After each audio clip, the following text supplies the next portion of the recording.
Olá, muito boa tarde. Vamos esperando os nossos colegas que vão chegando agora, pós-almoço. A gente teve um pequeno atraso aí no período da manhã, mas vamos ajustando os horários agora do período da tarde. Relembramos que estamos ao vivo no ge.globo e também no nosso canal do GE no YouTube. E agradeço a todos pela presença aqui. De volta ao segundo tempo desse Fórum de Integridade no Esporte, promovido pela SIGA Latin America e também pelo São Paulo Futebol Clube. Aproveitando, antes da gente já começar com a próxima mesa, um recado importante. Nos eventuais momentos de pausa que tivermos aqui no período da tarde, eu peço que vocês ou fiquem com os seus pertences ou os deixem na chapelaria. E a gente sempre lembra que a gente está num fórum de integridade no esporte, um conceito que tem a ver muito com moral e honestidade. Bom, o nosso próximo painel é sobre G20 e B20, as principais prioridades da presidência brasileira para o esporte. Em 2024, o Brasil vai assumir a presidência do G20 e vai ser o responsável por organizar a próxima cúpula de chefes de Estado e governo. E a realização de encontros preparatórios de alto nível com grupos de engajamento, a exemplo do B20, um dos assuntos que vamos tratar logo mais. Este será um momento decisivo para o Brasil para liderar essas grandes discussões, inclusive sobre o combate à corrupção em diferentes setores, inclusive no esporte, que é o nosso principal assunto aqui hoje. No esporte, por exemplo, é urgente atacar as raízes profundas da corrupção institucional, lideradas por indivíduos com fins escusos e muitas vezes com envolvimentos de organizações criminosas. O painel de agora vai mostrar o que está sendo discutido em preparação para o G20 e para o B20 no Brasil e indica como o esporte pode se inserir na pauta de debate, promovendo consensos que podem moldar o futuro da indústria do esporte. A gente teria um vídeo nesse momento, mas mudamos um pouco a programação, ele vai para o final desse painel. E, em primeiro lugar, eu queria chamar o moderador deste nosso painel, que é o meu colega Renato Peters, jornalista da TV Globo. Garanto que vocês estão em boas mãos. Para a composição presencial aqui da mesa, eu chamo agora a Gabriela Dorliac, diretora executiva do ICC Brasil.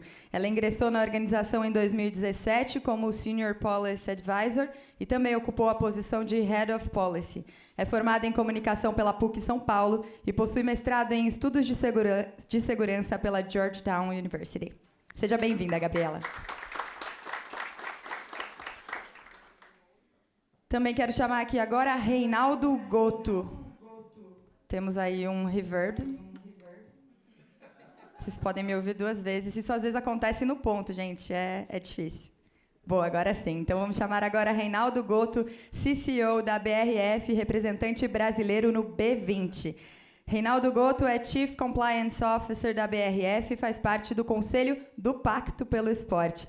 No Pacto Global da ONU, ele é membro da Plataforma de Ação Anticorrupção e coordenador do Comitê de Governança. Foi co-chair do Grupo de Trabalho de Integridade e Compliance do B20 Indonésia. Seja muito bem-vindo, Reinaldo.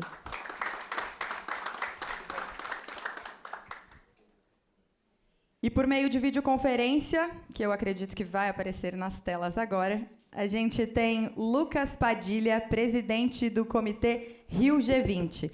O Lucas Padilha é o atual presidente do Comitê Municipal de Organização do G20 no Rio de Janeiro. Ele é advogado e possui mestrado em Direito e Sociologia na Universidade de Pequim, na China.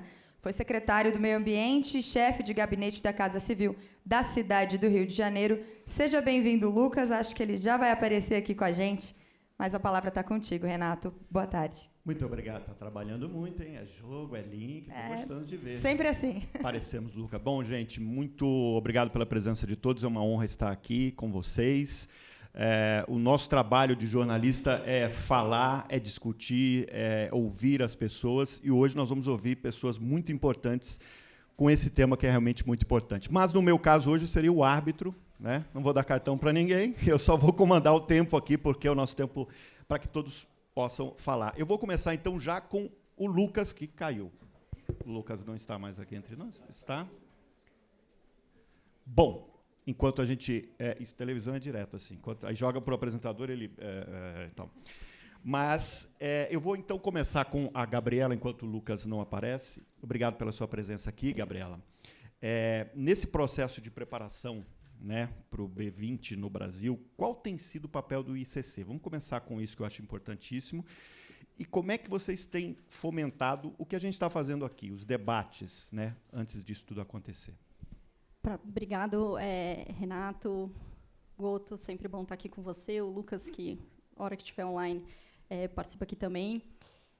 Queria agradecer o Roberto pelo convite, parabenizar o São Paulo por essa iniciativa, a SIGA também.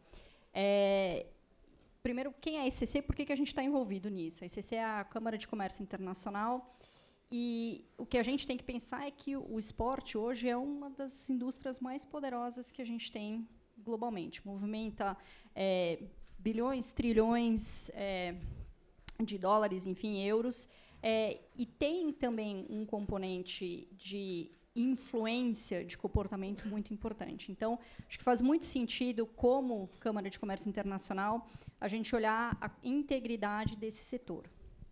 A ICC, globalmente, tem na sua cadeia, na sua rede, mais de 45 milhões de empresas, instituições e associações. E uma das coisas que a ICC sempre trabalhou muito a gente fala de comércio, a gente fala de atividade econômica, mas a gente tem que falar também dos qualificadores dessa atividade.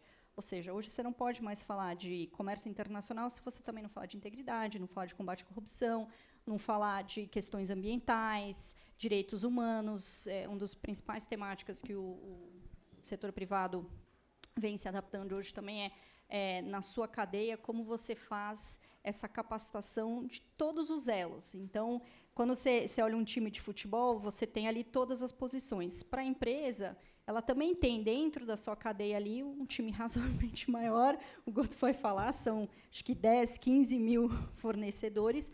Mas é isso, se você tem uma peça ali que não está funcionando direito, que não está dentro dos padrões que você quer, isso acaba impactando o time todo. E acho que essa é a função de instituições como a ICC. Então, como que a gente entra? A ICC ela engaja o setor privado como um todo. Então, a ICC ela é multissetorial, a gente tem desde indústrias pesadas, instituições que participam parceiras como o Pacto, enfim, tecnologia, tem de tudo. E o ponto como o setor privado pode reconhecer onde ele próprio tem que melhorar, criar, às vezes, autorregulações, então, não esperar que o governo estabeleça regras, então, atuar nesse sentido. E como um todo, a gente olha esse ecossistema, quais são as melhores políticas, o que precisa melhorar, olhar quais são os benchmarks internacionais hoje que outros países estão fazendo muito bem, e o que a gente também pode exportar para fora, né? No futebol, a gente fala que é adiantar a jogada. Você jogar, ver o que o adversário está fazendo e antever a jogada. Né? Exatamente, é isso mesmo. E o ponto é que você não tem que esperar o árbitro vir apitar.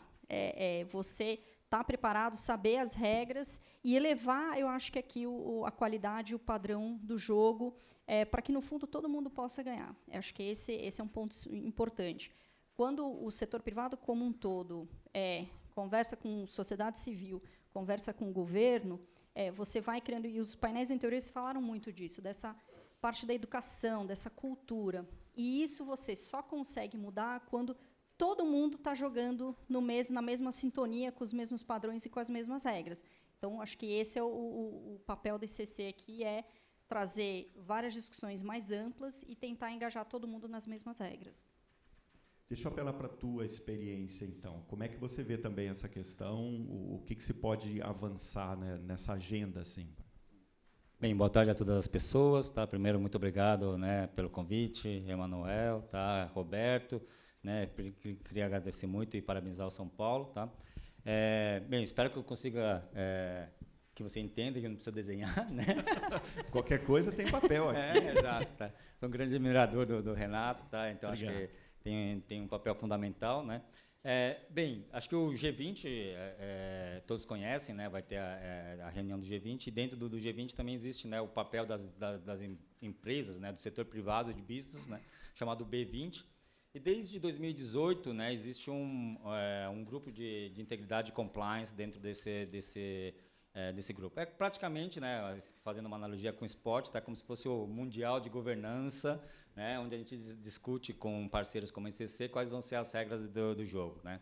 Então, em 2018, tivemos a Argentina, 19, Japão, 2020 nós tivemos a Arábia Saudita, tá? 2021, né, eu tive o prazer de participar também, participei de todos eles, mas em 2021, né, da Comissão Brasileira na Itália, né, e 2022 fui co-chair também na Indonésia e agora na Índia. Né.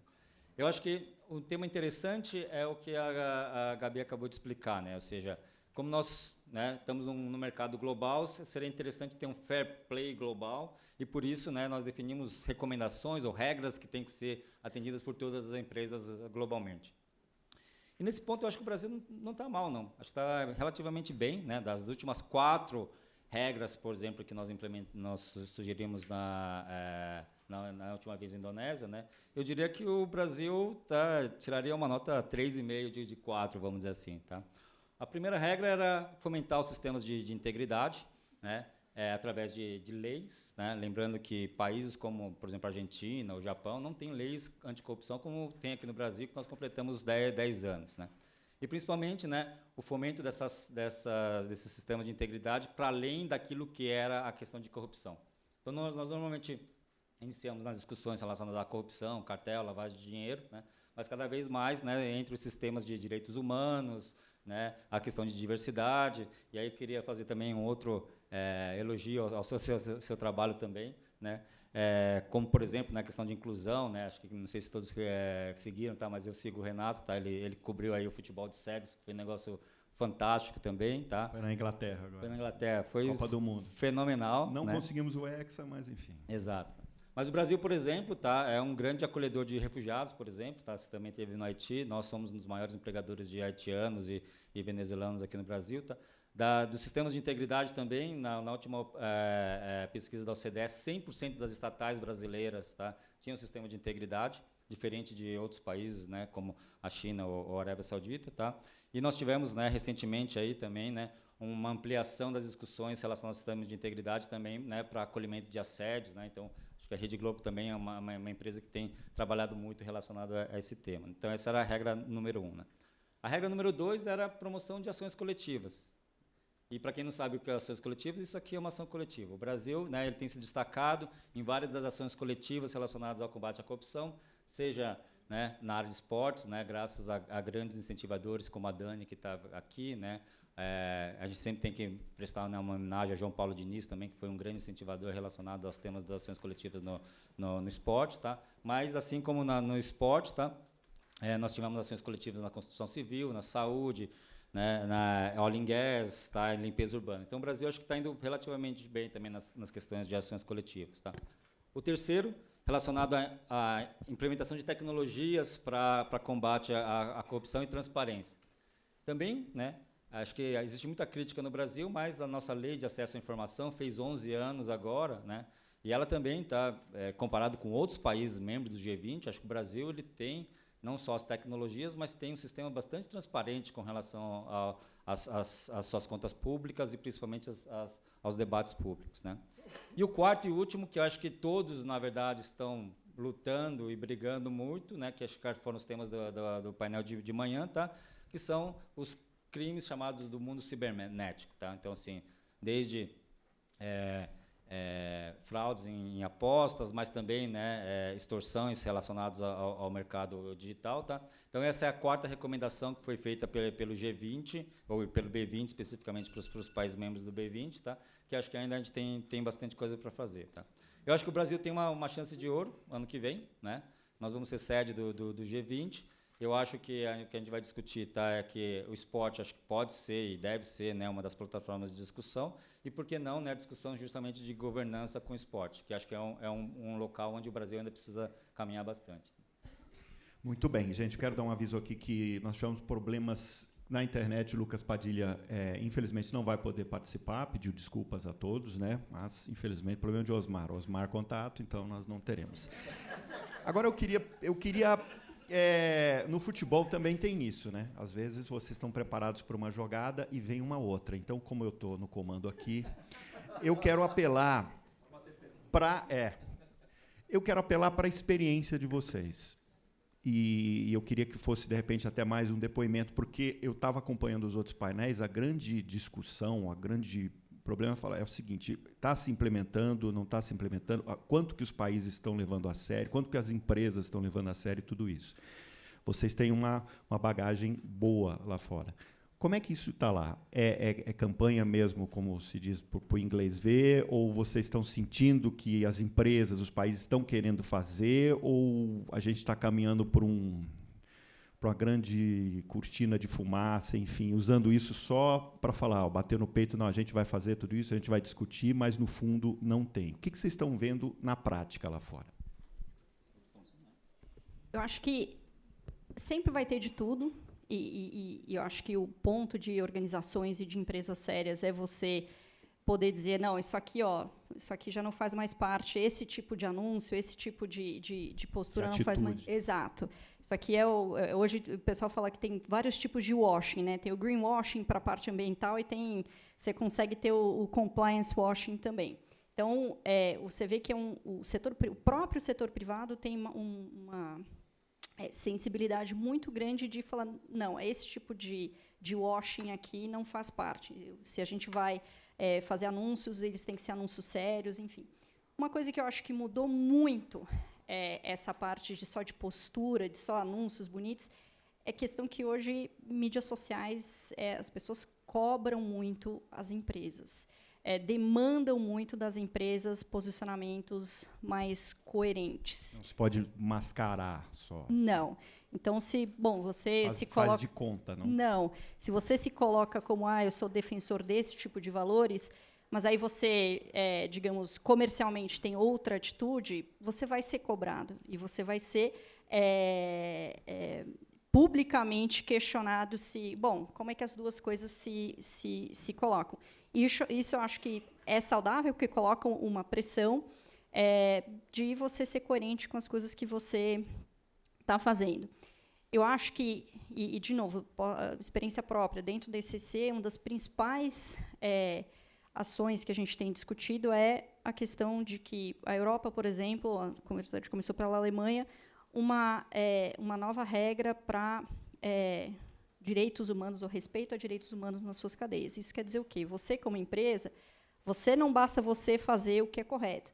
Você também tem que começar a olhar os teus fornecedores. E, infelizmente, no Brasil, a gente teve alguns casos recentes que demonstraram que, quando você não está olhando ali de perto, você não tem um cuidado, as coisas podem vir de uma maneira negativa.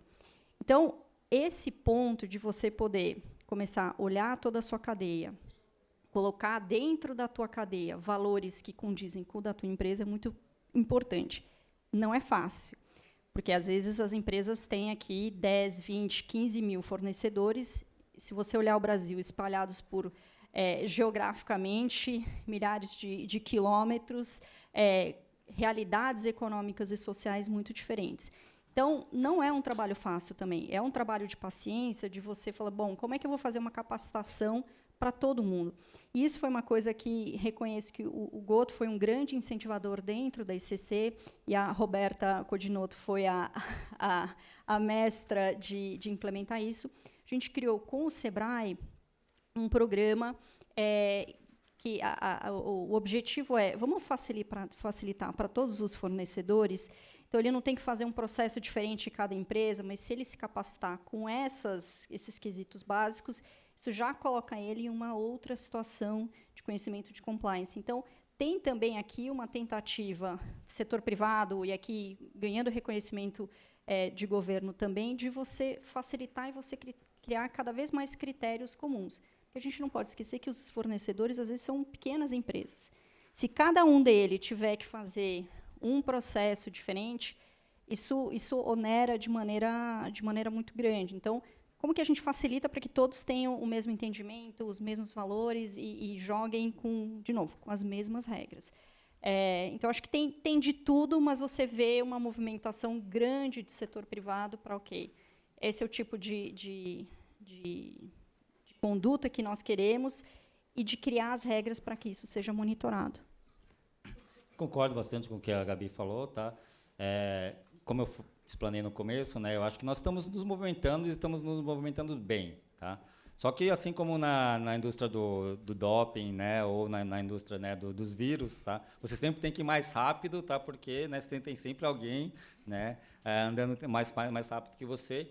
E, infelizmente, apesar da gente ter evoluído, vamos dizer assim, tá, se a gente pegar como indicador, por exemplo, né, os Objetivos de Desenvolvimento Sustentáveis, tá, que foram definidos em 2015 para a Agenda 2030, hoje, em 2023, nós já passamos da metade, né, do prazo para a implementação dos Objetivos de Desenvolvimento Sustentáveis, mas a gente está longe ainda de ter metade dos objetivos alcançados. Tá? Então, e outro fator bastante complicado é que a desigualdade ela também tem aumentado bastante. Tá? Ou seja, tá, nós temos caminhado, tá, mas temos que acelerar bastante, tá, porque, né, como eu falei, tá, acho que assim como na indústria do doping, tá, a gente sempre tem que ser mais ágil do que o outro lado. Né?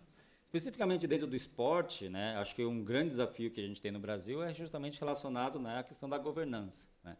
E às vezes é difícil de entender, né, o que seria a governança, né, no setor do esporte, tá? Mas, né, a governança traz justamente essa questão do equilíbrio. Então, se você tem, né, pessoas ricas, né, em torno de uma associação ou de um clube quebrado, você automaticamente percebe que você, né, tem um desequilíbrio ali relacionado à governança, ou seja, tem uma concentração na mão de algumas poucas pessoas, tá? Mas o que dá sustentabilidade, né, são as instituições. Tá? Por isso que é um pouco triste, né, de discutir, né, a lei das SAs no futebol, justamente para as pessoas discutirem se vão conseguir, né, colocar em RJ uma instituição. Né? Ou seja, né, por definição, uma governança boa é onde pessoas ricas estão perto, né, de instituições ricas também. O inverso também é verdadeiro, né? Ou seja, às vezes você tem instituições que têm dinheiro, instituições ricas, né? Mas onde você não vê, né, uma distribuição equitária ou justa, né, principalmente para as categorias de base, né, para justamente para a formação e para a sustentabilidade. Tá?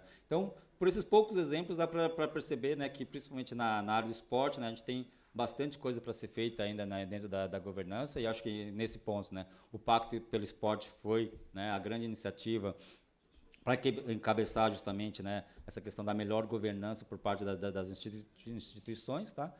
Temos caminhado, mas, né, precisamos acelerar bastante. O jornalista, deixa eu te explicar, ele anota coisas, no meu caso eu anoto e desenho. Eu sou ex-jornalista, se é que existe isso, então estou acostumada. Eu faço a mesma coisa quando eu modero. Você conseguiu juntar agora há pouco ali 3 elementos explosivos, a paixão, o dinheiro e o esporte. Né? A gente sabe que o esporte ele mobiliza paixões e também o dinheiro, aí tem patrocinadores, enfim, tem fãs. Né? Como é que você enxerga que essa indústria ela pode ser beneficiada pelas discussões do B20? Assim, o que isso pode alavancar, tanto a paixão, o dinheiro, o esporte? Eu acho que é o estabelecimento de qual é o tipo de esporte que nós queremos. Se você criar essa claridade, é a mesma coisa que quando o Brasil diz esse é o tipo de política ambiental que nós queremos, que o setor privado se manifestou muito contundentemente. Eu acho que o setor de esporte tem que definir muito claramente quem que nós vamos ser como país do esporte. O esporte sempre foi uma grande exportação do Brasil, né, um ativo enorme. Todo mundo, o Brasil, você vai para algum lugar, todo mundo vai falar do Neymar, do Pelé, enfim.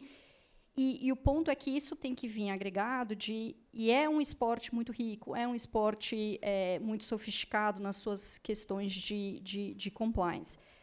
O B20, o G20, são uma vitrine importantíssima, e aqui o Guto colocou, ano que vem a gente tem uma oportunidade única para o Brasil como um todo colocar, olha, essa é a cara do Brasil, é isso que a gente está fazendo, é assim que o setor privado brasileiro se coloca. Às vezes tem uma concepção que a gente ainda precisa mudar, né, de percepção de, no Brasil, não sei, e o ponto de colocar, olha, aqui, esse é o padrão que se utiliza, essas são as regras que existem. Isso é importantíssimo para a gente conseguir fazer. A Itália começou, quando foi em 2021, né, foi Itália, já tinha estabelecido ali uma discussão em torno de compliance no esporte.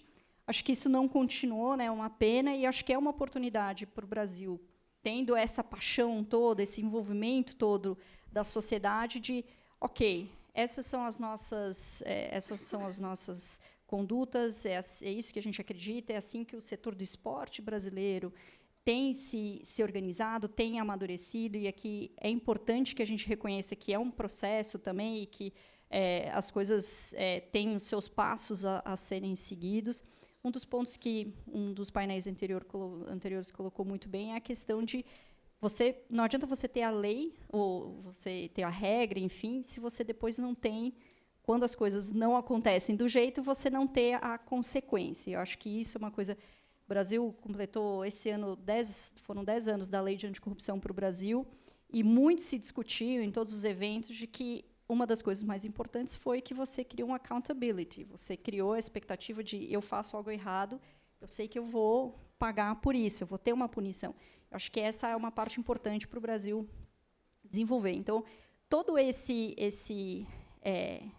oportunidade que a gente tem para o ano que vem é justamente colocar a cara de quem a gente quer ser, como a gente quer ser, o que a gente vai estabelecer como padrão para o esporte brasileiro. Isso tem que estar muito claro. Então, o que é a cara do esporte brasileiro? Qual é a cara? E acho que talvez essa seja uma campanha importante para ser desenvolvida de maneira mais ampla. Quer falar? Eu acho que eu concordo plenamente, tá? E principalmente, né, acho que o Brasil ele carece, né, de marcas fortes e de um branding muito bom também, né? Nós somos muito bons em um monte de coisa, né? Mas acho que nós nos posicionamos relativamente mal, vamos dizer assim, tá? Se eu perguntar para qualquer um, né, uma marca de expresso aqui, provavelmente vai vir uma marca suíça, né? Mas nós somos o maior exportador de café, né? Se eu perguntar a conotação, né, da palavra cachaceiro, por exemplo, todo mundo vai ter uma conotação negativa, né? Mas é uma bebida assim como o uísque, ou vodka ou qualquer outra coisa, tá?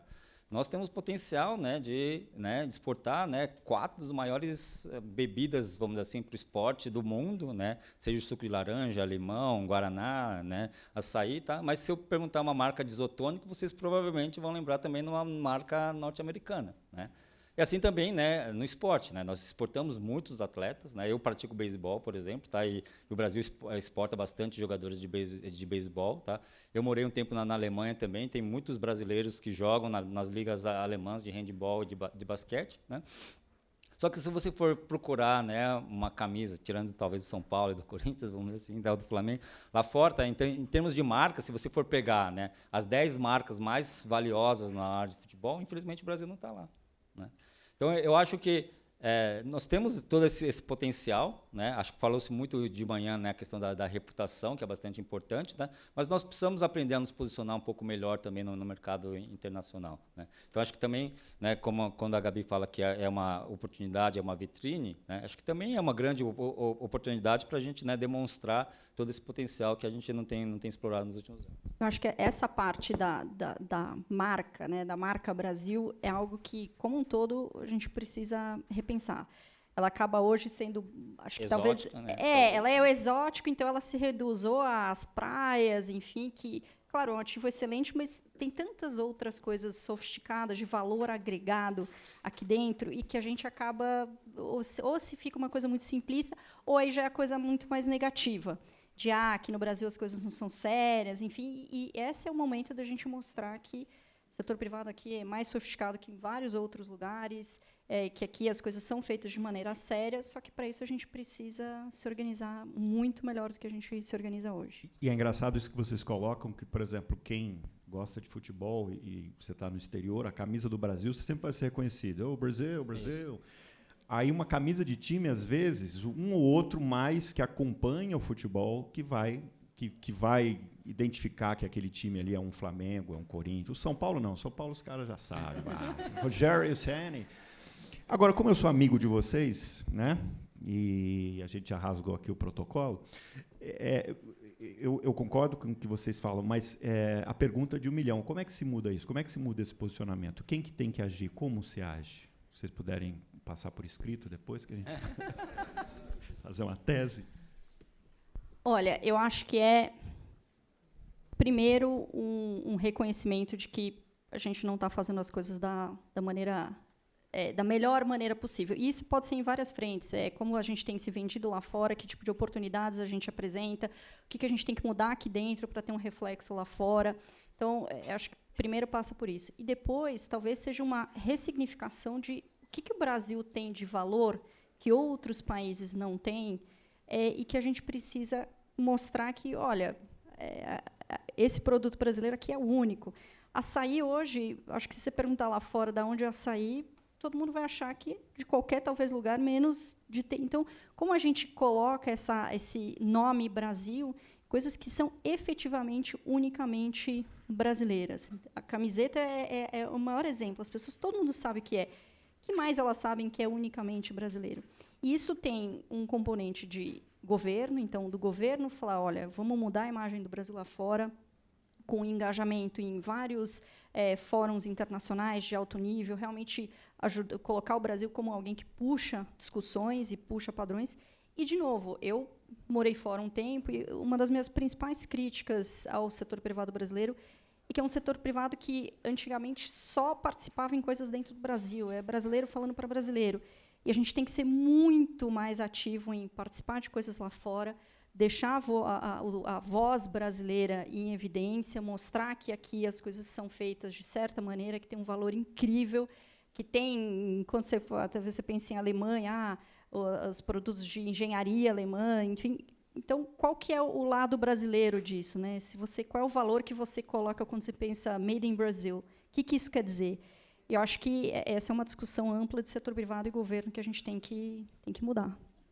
Concordo, e acho que jogar entre as 4 linhas, primeiro, né, fazendo uma analogia também, acho que é o mais importante, né? Ou seja, você é reconhecido, né, se você joga bem, tá? Também definir quais são essas 4 linhas também acho que é bastante importante, né? Muitas vezes, né, tem várias discussões relacionadas às regras, tá? Eu acho que a gente não tem que ter medo, vamos dizer assim, tá, de enfrentar alguns temas, tá? Então, por exemplo, tá, desmatamento ilegal. Eu não conhecia ainda o brasileiro que é a favor sobre desmatamento ilegal, tá? Então, a gente tem que ser extremamente categórico relacionado ao tema, tá? E não ter medo, vamos dizer assim, tá, de falar que nós produzimos, sim, com responsabilidade, tá, sem desmatamento ilegal, tá, e somos maiores exportadores em função disso. Tá? Trabalho análogo escravo, tá, trabalho infantil, também são práticas, né, que a gente tem que necessariamente combater, né, e cada vez mais, né, demonstrar nossa competitividade dentro das 4 linhas, tá, jogando de uma maneira fair, tá? E, de novo, né, acho que, e aqui também, né, gostaria de parabenizar muito, né, o trabalho que a ICC tem feito também relacionado a isso, tá? Porque dentro das grandes crises que nós tivemos no passado relacionadas à corrupção, tá, o ICC, por exemplo, tá, foi um porto seguro onde nós, da iniciativa privada, tá, pudemos aí, né, discutir de uma maneira bastante transparente, bastante seguro, né, como mudar realmente, né, essa imagem do Brasil, tá, primeiro entre nós brasileiros, tá, e depois, né, do Brasil para fora, tá. É um caminho, é uma jornada longa, sem dúvida nenhuma, tá. Acho que não vai ser no próximo G20 que a gente vai resolver esse problema, tá. Mas, né, é um passo a mais que nós temos que dar, tá, e, né, marcar nossa presença lá e realmente fazer bonito nessa próxima oportunidade que nós temos. Deixa eu apelar de novo para a sua experiência. Ano passado, na Indonésia, se discutiu o esporte? Não.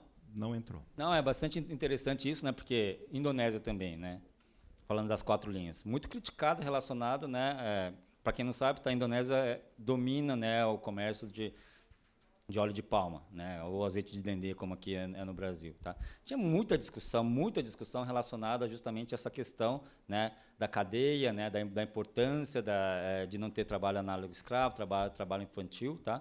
E na Indonésia a grande preocupação era relacionado a esses temas de sustentabilidade, né? Índia, por exemplo, agora, tá? Acho que discutiu muito relacionado à tecnologia, mas os temas de integridade, tá? Acho que ficaram, né, um pouco ali debaixo do tema de ESG, né, onde, de novo, os temas de ações coletivas ainda permaneceram. Tá? Então, a gente tem praticamente, né, um papel em branco aqui para discutir no próximo ano, tá, quais serão os temas relacionados que a indústria brasileira, em cooperação com as indústrias internacionais, tá, também vão discutir nos próximos anos. Já adianto que temos alguns grandes desafios. Né? Essa questão da transparência de dados, cooperações internacionais, o Brasil ele é muito bom nisso, tá? Mas, né, existe ânimos, vamos dizer assim, entre alguns países para compartilhamento desses dados. Tá?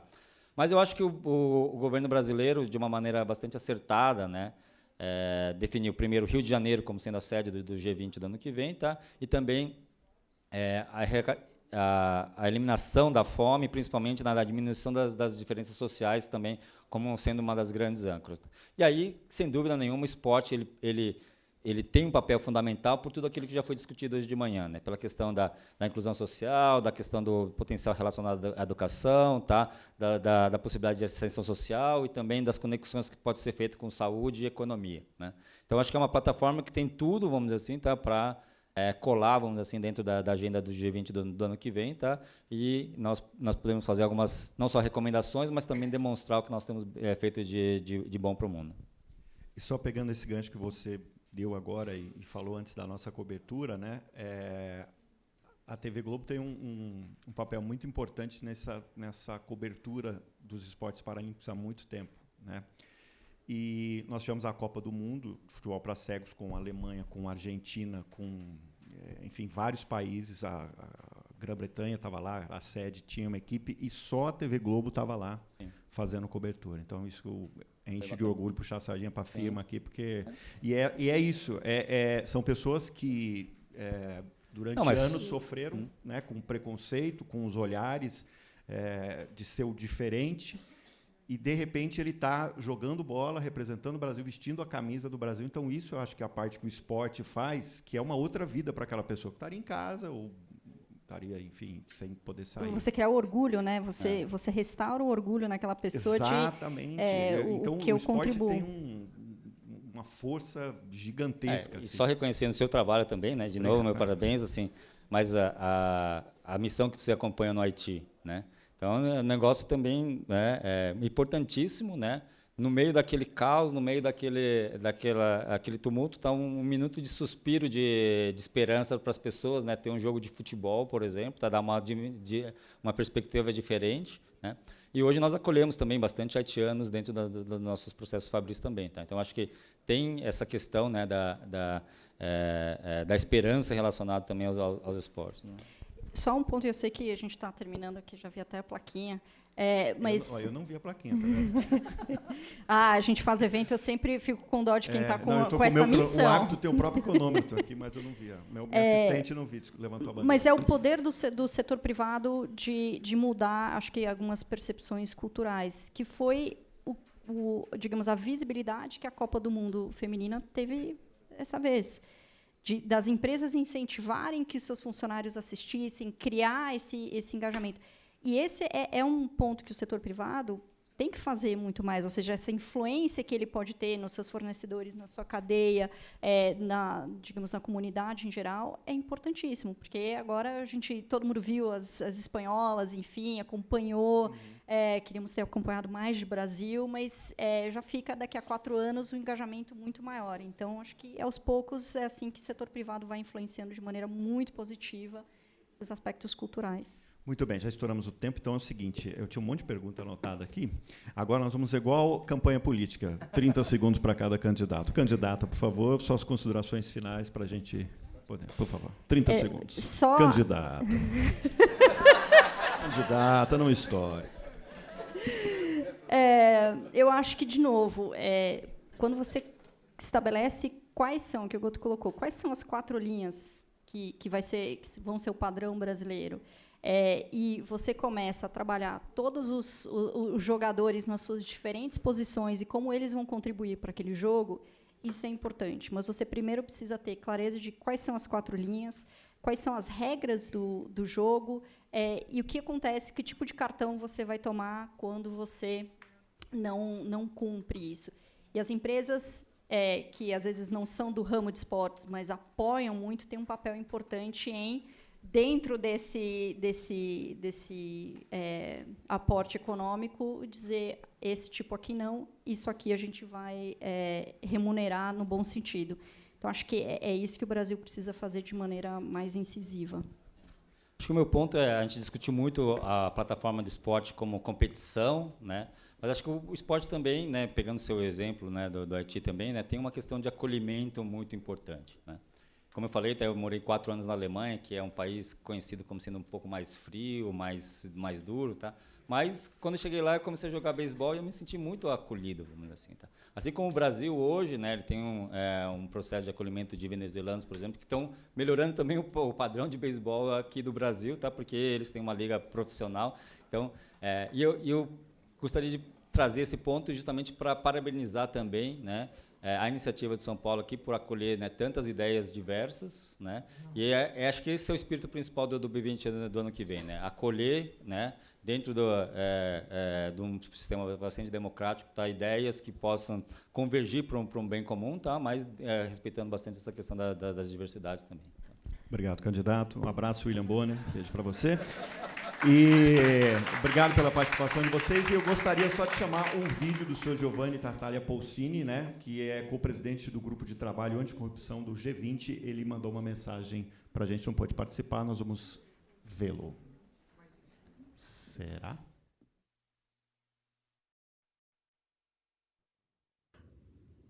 Good morning, everyone from Vienna. My name is Giovanni Tartaglia Polcini, and I am the chair of the Sport Integrity Global Alliance.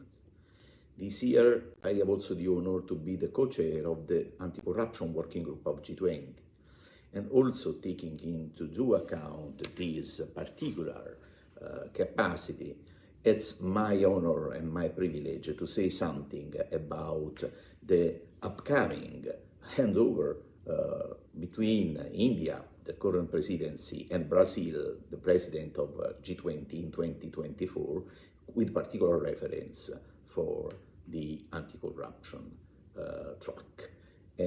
My idea is everyone who knows me is totally in line on this, that sport is a crucial sector for the development of every form of prevention and fighting against corruption, because sport is in the focus of criminality and illicit interest. The multi-billion industry of sport on one end, and the enormous consensus that sport could ensure to criminal organization make sport a risk area for corruption and organized crime. And this gives us the need to enhance our attention on this, not only at the national level, at the continental level, but at the global level. And the second message, the key message is it is impossible to think about the agenda of fighting corruption in sport only from the public sector side. It is essential to create bridges to break the silos involving effectively private sector, civil society, international organization, and in particular subject at global level as the Sport Integrity Global Alliance is a main example of this multi-shareholder approach, giving us the opportunity to create trust, confidence. We need to make it the basis of a new era of enforcement in this sector. The danger is great. In my personal experience, I realized that no one criminal organizations, no one, in no one country has demonstrated interest to sport, to reinvest and launder the illicit profit, for instance, or to capture the consensus of people and also of politics and try at the geopolitical level to create new links between illicit and this wonderful world of sport we have to preserve. Considering these, we have to take into due account that Brazil, in his autonomy as president of G20 for 2024, has a big responsibility also to write the new action plan for 2025, 2026, and 2027 for the G20 Anti-Corruption Working Group. It's a tri-annual action plan. We made the last when Italy was president of G20 in 2021 for 2022, 2023, and 2024. And in our presidency, the Italian presidency in 2021, we were finishing the era of COVID-19. We adopted a set of high-level principles on fighting corruption in sport. So we have the promises and also the opportunities to relaunch this track as one of the most important in the global agenda. Thank you for your attention. My best wishes for your meeting of so high level with my special thanks to Emmanuel Macedo de Medeiros, the SIGA CEO, my friend and a term of reference at global level for the fight against corruption in sport, with the memory of the former and the past chair of the Sport Integrity Global Alliance, our great friend Franco Frattini, his insight and his ethic heritage. Thank you again. Good work to all of you.